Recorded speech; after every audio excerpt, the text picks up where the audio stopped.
Okay, so picture this. It's 2024, and you've got this African company facing what you can only call a perfect storm of crises. I mean, everything that could go wrong did. But here's the kicker. Instead of sinking, they soared. We're going to unpack the incredible story of the Flame Tree Group. It's really a masterclass in resilience. All right, so get this. On one side, you've got devastating floods, massive social protests, and crippling inflation. I mean, that's a combination that would absolutely sink most businesses, right? But then you look at the other side, and Flame Tree Group posts record-breaking profits. The first thing you have to ask is, how on earth did they pull that off? And listen, this wasn't just some small win. We are talking about a massive 47% jump in their core earnings. You know, the profit they make from their actual day-to-day business. That number is just, it seems impossible given what they were up against. It really makes you lean in and go, okay, what's their secret? You know, the company's chairman really framed it perfectly. He basically said, look, this wasn't luck. He made it crystal clear this was the result of a deliberate, long-term strategy that they executed under just immense pressure. He called it a reaffirmation, a powerful statement that their plan was working. All right, so let's dig into that storm they had to navigate. Because to really get this story, you have to understand the sheer scale of the obstacles they were up against. First up, a major climate shock. I'm talking about severe, widespread flooding in April that literally brought parts of their operation to a grinding halt. Supply chains cut. Production stopped. It was a complete logistical nightmare for any manufacturing company. Then, as if that wasn't enough, right in the middle of the year, social and political unrest hits. They're being called the Gen Z protests, and they slowed down logistics even more. But maybe even more importantly, it made consumers nervous. People just weren't spending as much, and that hit the local market hard.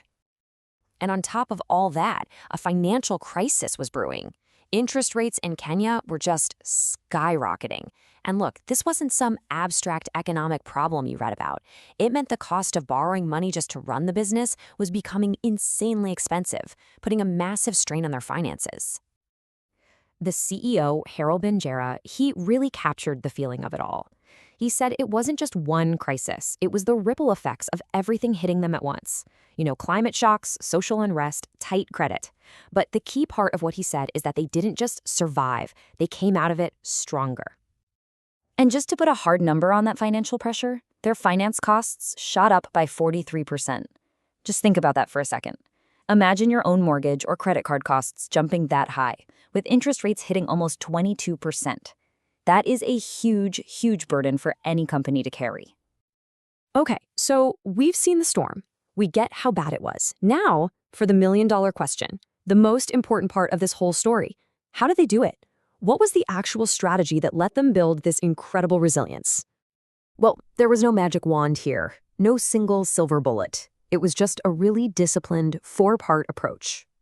First, they focused intensely on what they could actually control. They squeezed every last bit of efficiency out of their factories. Then, they negotiated smarter deals when buying materials to protect their profits. Third, they aggressively paid down their debt to lower their risk. And, this is so important, they didn't stop investing in innovation and new products. And this chart, wow, it shows just how successful that debt reduction was. So, that bar on the left, that shows their debt back in 2022 was almost 16 times their earnings. That is a super risky place to be. But look how they just hammered it down over 2 years. This wasn't just about shuffling numbers around. This was about making the company fundamentally more stable, more ready for whatever comes next.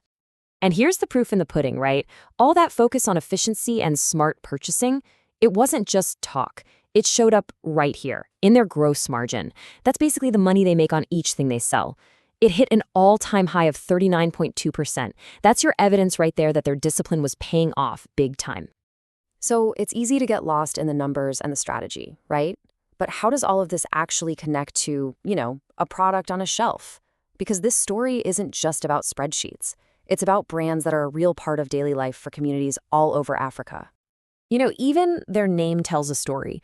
The flame tree, which is sometimes called the flame of Africa, is this incredible, vibrant tree that's a symbol of strength and endurance. It's such a powerful and intentional name, and it really speaks to their mission and their deep, deep roots on the continent. And they're not a one-trick pony either. Their business is spread out across the real essentials of daily life. We're talking everything from water and sanitation, which is just absolutely critical, to nutrition, health and beauty, and even other stuff like retail and playgrounds for kids.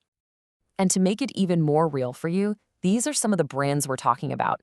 Big household names. Things like Rototanks, which provide vital water storage, Jojo Plastics for packaging, Zoe for personal care, and Happy Snacks. See, these aren't just abstract divisions on a corporate chart. They're trusted brands that people have in their homes every day.